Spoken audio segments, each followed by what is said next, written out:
P J Vincent, ഇവിടെ നേരത്തെ colonel സ്റ്റിൻഡി പറഞ്ഞല്ലോ, അവിടുത്തെ പരമോന്നത നേതൃത്വം ആയത്തുള്ള അലി ഖാംനെ കഴിഞ്ഞാൽ ആരെ എന്ന ചോദ്യത്തിന് ഇക്കാലങ്ങൾ അത്രയും കേട്ട് രണ്ട് പേരുകൾ, ഒന്ന് റൈസിയുടെ പേരാണ്, രണ്ട് ഖാംനിയുടെ മകൻ്റെ പേരാണ്.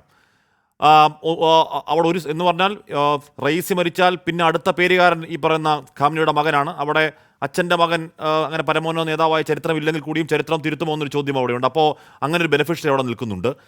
ഒപ്പം ഈ റൈസി ആ രാജ്യത്ത് അത്ര പോപ്പുലർ നേതാവല്ലല്ലോ. എന്ന് പറഞ്ഞാൽ ഈ സ്ത്രീ മുന്നേറ്റങ്ങളെ കട്ട്രോട്ടായി അടിച്ചമർത്തിയ, ഒരുപാട് പേരെ കൊന്നൊടുക്കിയ അപ്രിയനായ ഒരു നേതാവ് കൂടിയാണ് കേട്ടോ റൈസി. ഈ പറയുന്ന അമേരിക്കയ്ക്കെതിരെ ഇസ്രായേലിനെതിരെ ശക്തമായി നിൽക്കുന്നു എന്ന് പറയുമ്പോൾ പോലും. അതുകൊണ്ട് ഇനി റൈസിക്കെതിരെ അങ്ങനെ ഒരു കോൺസ്പിറസി തിയറി, അല്ലെങ്കിൽ റൈസിയുടെ മരണത്തിൻ്റെ ബെനിഫിഷ്യറി ഇസ്രായേലും അമേരിക്കയും മാത്രമാണോ, ആ രാജ്യത്തിനകത്തുള്ളവരുണ്ടോ എന്നും ചോദ്യമുണ്ട്. Shri P J Vincent.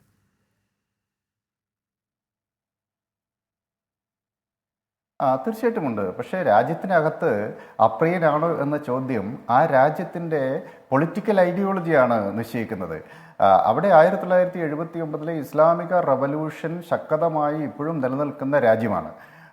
റൈസിയെ സംബന്ധിച്ചിടത്തോളം അദ്ദേഹത്തിൻ്റെ പോളിസി തന്നെ ഇസ്ലാമൈസേഷൻ ആണ്. ആ ഇസ്ലാമൈസേഷൻ എന്ന പ്രക്രിയ രാജ്യത്തിനകത്തു നിന്ന് പുറത്തേക്ക് വ്യാപിക്കുക കൂടി അദ്ദേഹം ചെയ്തു. ഇപ്പോൾ ഈ ടെഹ്റാൻ വസന്തം എന്നൊക്കെ വിളിക്കുന്ന ഹിജാബ് വലിച്ചുകീറൽ സമരം, മാഷ അമിനിയുടെ വളരെ ദുഃഖകരമായ കസ്റ്റഡി മരണത്തെ തുടർന്നുണ്ടായിട്ടുള്ള വലിയ പ്രക്ഷോഭമൊക്കെ പ്രധാനമായും നഗര കേന്ദ്രീകൃതമായി മിഡിൽ ക്ലാസിൻ്റെ ഇടയിൽ മാത്രം ഒതുങ്ങി നിൽക്കുന്ന ഒന്നാണ്. വളരെ ചെറിയ ഒരു ശതമാനത്തിനെ മാത്രമാണ് അത് സ്വാധീനിക്കുന്നത്. അവിടുത്തെ മിതവാദി നേതാക്കൾ, ഇപ്പോൾ ഇതിനു മുമ്പുള്ള പ്രസിഡന്റ് ഹസൻ റുഹാനി മിതവാദി നേതാവായിട്ടാണ് ഗണിക്കപ്പെടുന്നത്. പക്ഷേ മിതവാദി പ്രസിഡന്റുമാരടക്കം അവിടുത്തെ ഇസ്ലാമിക റവല്യൂഷൻ്റെ, ഷിയ ഇസ്ലാമിക റവല്യൂഷൻ്റെ ആശയങ്ങളിൽ വിട്ടുവീഴ്ച ചെയ്യുന്നില്ല. അതേസമയം അവിടുത്തെ ഈ പോപ്പുലർ മൂവ്മെൻറ്റ്, ടെഹ്റാൻ വസന്തം എന്ന് വിളിക്കുന്ന ടെഹ്റാൻ യൂണിവേഴ്സിറ്റിയിലെയും നഗര കേന്ദ്രീകൃതമായ ബുദ്ധിജീവികളും അതുപോലെ മിഡിൽ ക്ലാസ്സും നടത്തുന്ന സമരങ്ങൾ വലിയ ജനകീയ പിന്തുണ അതിന് ഉണ്ടാവുന്നില്ല. ഇപ്പോഴും ഇസ്ലാമിക റവല്യൂഷൻ തന്നെയാണ് അവരുടെ പൊളിറ്റിക്കൽ ഐഡിയോളജിയിലെ ഏറ്റവും നിർണായകമായ ശക്തിയായി വർത്തിക്കുന്നത്. അപ്പോൾ അതുകൊണ്ട് ഇദ്ദേഹത്തിൻ്റെ ഒരു പോളിസി തന്നെ hard core Islamisation within the state and abroad എന്നുള്ളതാണ്. 1917 മുതൽ 24 വരെയുള്ള കാലത്ത് ലെനിൻ വിപ്ലവത്തെ കയറ്റി അയക്കുക എന്ന ഒരു പോളിസി സ്വീകരിക്കുകയുണ്ടായി. സമാനമായ രൂപത്തിൽ ഇന്ന് ഇസ്ലാമിക വിപ്ലവത്തെ പശ്ചിമേഷ്യയിലേക്കും ലോകത്തിൻ്റെ ഇതര ഭാഗങ്ങളിലേക്കും കയറ്റി അയക്കുന്നത് ഒരു സ്റ്റേറ്റ് പോളിസിയായിട്ട് സ്വീകരിക്കുകയും അത് ഫലപ്രദമായി നടപ്പാക്കുകയും ചെയ്തുകൊണ്ടിരിക്കുന്ന ഒരു നേതാവാണ് ഇബ്രാഹിം റൈസി. അതിനു വേണ്ടിയിട്ട് യഥാർത്ഥത്തിൽ ഇസ്ലാമിക് റവല്യൂഷണറി ഗാർഡ് കോർപ്സ് എന്നുള്ളത് ഇറാനിയൻ വിപ്ലവത്തെ ആഭ്യന്തരമായി സംരക്ഷിക്കുന്നതിന് വേണ്ടി ഉണ്ടാക്കിയിട്ടുള്ള എലൈറ്റ് മിലിറ്ററി വിങ് ആണ്. പക്ഷേ ഇപ്പോൾ അവർ ചെയ്യുന്നത് ഈ വിപ്ലവത്തെ എക്സ്പോർട്ട് ചെയ്യുക എന്നുള്ളതാണ് അതിൻ്റെ പ്രധാനപ്പെട്ട പോളിസി. അതുകൊണ്ടാണ് ഈ IRGയുടെ കമാൻഡേഴ്സൊക്കെയാണ് ലോകത്തിൻ്റെ വിവിധ ഭാഗങ്ങളിൽ വിവിധ രാജ്യങ്ങളിൽ പോയി അവിടെ ഈ ഷിയ മിലീഷ്യനെ സംഘടിപ്പിക്കുകയും അവർക്ക് ആയുധങ്ങൾ നൽകുകയും പരിശീലനം നടത്തുകയൊക്കെ ചെയ്യുന്നത്. അതുകൊണ്ടാണ് അവരുടെ സാന്നിധ്യത്തെ ലൊക്കേറ്റ് ചെയ്ത് ഇസ്രായേൽ അവിടെ സ്ട്രൈക്ക് ചെയ്യുന്നത്. ഇപ്പോൾ അവിടുത്തെ ബ്രിഗേഡിയർ കമാൻഡർ ലെവലിലുള്ള ഒരു ഉദ്യോഗസ്ഥനും അദ്ദേഹത്തിൻ്റെ ഡെപ്യൂട്ടിയുടെയും സാന്നിധ്യം ഐഡൻറ്റിഫൈ ചെയ്തുകൊണ്ടാണ് കഴിഞ്ഞ ഏപ്രിൽ 1 സിറിയൻ എംബസി ഇസ്രായേൽ ബോംബിട്ട് തകർത്തത്.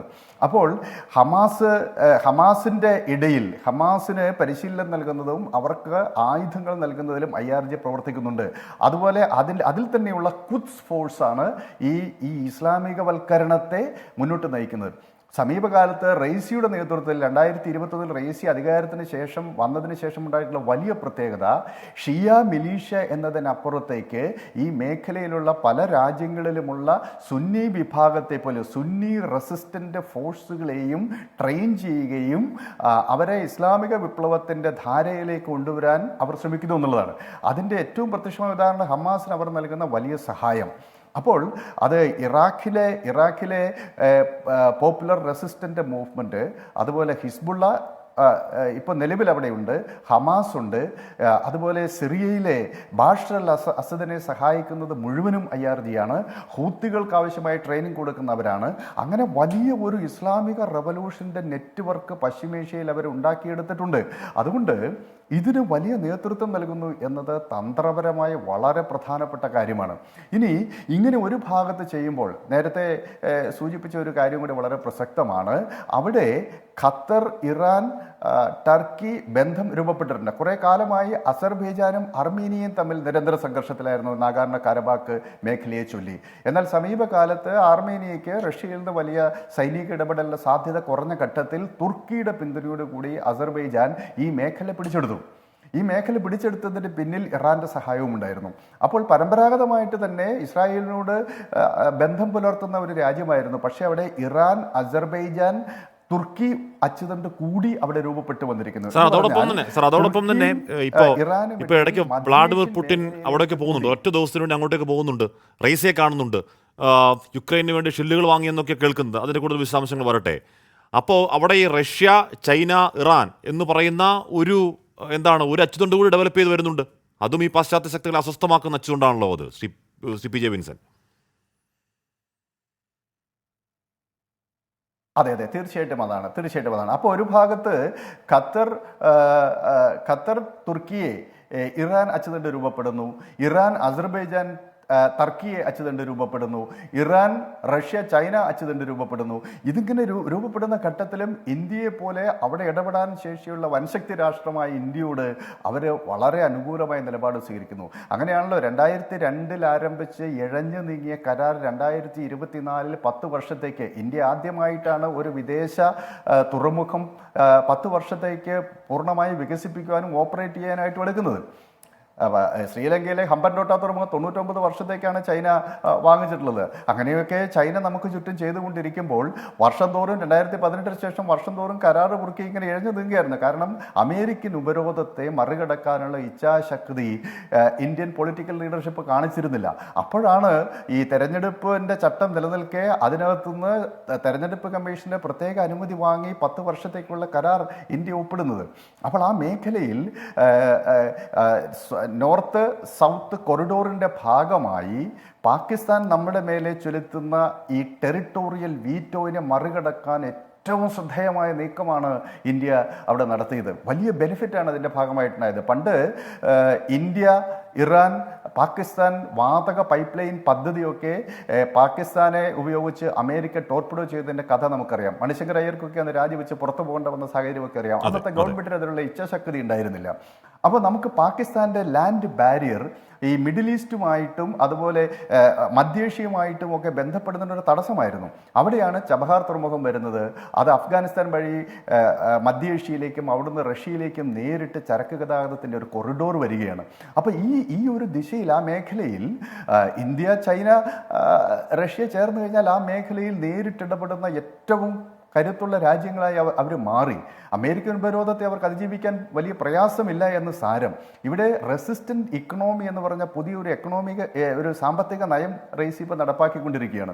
അദ്ദേഹം പറയുന്നത് വലിയ മാളുകളും കച്ചവട സ്ഥാപനങ്ങളും കൊമേഴ്ഷ്യൽ എസ്റ്റാബ്ലിഷ്മെൻറ്റുകളും വേണ്ട, നമ്മൾ കൃഷിയിലേക്ക് മടങ്ങുക, സബ്സിസ്റ്റൻസ് ഇക്കണോമിയിലേക്ക് പോകുക, അതുപോലെ ടെക്നോളജി അഡ്വാൻസ് ചെയ്യേണ്ടത് സൈനിക മേഖലയിലും ആണവ മേഖലയിലും ഒക്കെ ആയിട്ട് അത്യന്താധുനിക ടെക്നോളജികൾ ഡെവലപ്പ് ചെയ്യുക. അതേസമയം കൃഷിയെ കൂടുതൽ വിപുലപ്പെടുത്തിക്കൊണ്ട് സാധാരണക്കാരുടെ വരുമാനം വർദ്ധിപ്പിക്കുക.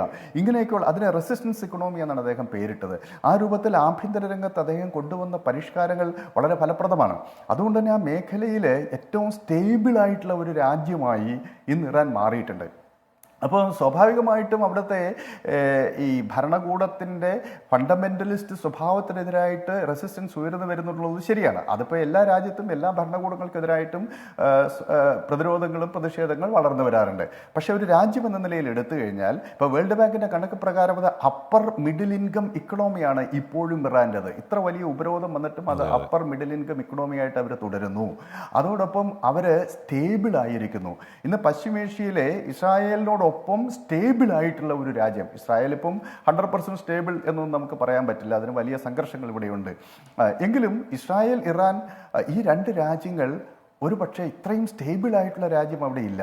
അപ്പോൾ ഈ ഇസ്ലാമിക റവല്യൂഷൻ്റെ പ്രത്യയശാസ്ത്ര പരിസരത്തിനകത്ത് നിന്നുകൊണ്ട് ഒരു സ്റ്റേബിളായി, ഒരു പക്ഷേ അട്ടിമറി സാധ്യതകൾക്ക് വലിയ സാധ്യതയില്ലാത്ത ആഭ്യന്തര രംഗത്ത് ആ ഇസ്ലാമിക ഭരണകൂടത്തെ അട്ടിമറിക്കാൻ ഒരു വിദൂര സാധ്യത പോലും തെളിഞ്ഞ് കാണുന്നില്ല. ആ വിധം ഒരു സ്റ്റേബിളായിട്ടുള്ള ഭരണകൂടം അവിടെയുണ്ട്. അപ്പോൾ അങ്ങനെ ഇരിക്കുമ്പോഴാണ് ക്വാളിറ്റി ഓഫ് ലീഡർഷിപ്പ് വളരെ പ്രധാനപ്പെട്ടതാണ്. ഇബ്രാഹിം റൈസിയെ പോലെ, അതുപോലെ അവിടുത്തെ വിദേശകാര്യമന്ത്രിയെ പോലെ ക്വാളിറ്റിയുള്ള ലീഡർഷിപ്പ് കൂടി ഉണ്ടാവുന്നത്. ഇപ്പം അലി ഖൊമേനി ഏറെക്കുറെ അദ്ദേഹത്തിൻ്റെ ഒരു കാലം കഴിഞ്ഞതായിട്ട് വേണേൽ ഗണിക്കാം. ഇനി അധികം കാലം അദ്ദേഹം ആ സ്ഥാനത്ത് തുടരും എന്ന് പറയാൻ സാധിക്കില്ല, അദ്ദേഹത്തിന് പ്രായമായി. ഇനി അങ്ങോട്ട് സ്വാഭാവികമായിട്ടും ഇറാൻ വലിയ പ്രതിസന്ധി നേരിടുന്ന ഘട്ടത്തിൽ ആ രാജ്യത്തിന് മുന്നോട്ട് പോകണമെങ്കിൽ ഈ ഇത്തരം ഒരു പരിതോവസ്ഥയിൽ ക്വാളിറ്റി ഓഫ് ലീഡർഷിപ്പ് വളരെ പ്രധാനപ്പെട്ടതാണ്. അപ്പോൾ ഇന്ന് ഇറാന് ഗുണനിലവാരമുള്ള നേതൃത്വം അത് വളരെ പ്രധാന ഘടകമാണ്. അതിൽ റൈസിക്ക് പകരം വെക്കാൻ ഒരാളില്ല എന്നുള്ളതാണ്. ആ അർത്ഥത്തിൽ ആ രാജ്യത്തിൻ്റെ മുന്നോട്ടുള്ള പോക്കിനെ എല്ലാ തരത്തിലും തടസ്സപ്പെടുത്തുന്ന അടുത്തൊരു 10-20 വർഷത്തേക്ക് ആ രാജ്യത്തിന്റെ ഭരണ നേതൃത്വം നയിക്കേണ്ട ദിഷണാശാലികളായ രണ്ടുപേരെയാണ് ഇറാന് നഷ്ടമായത്. അതിൽ അവർക്ക് രാഷ്ട്രീയമായി കരകയറൽ ഏതാണ്ട് അസാധ്യം എന്നും പറഞ്ഞു.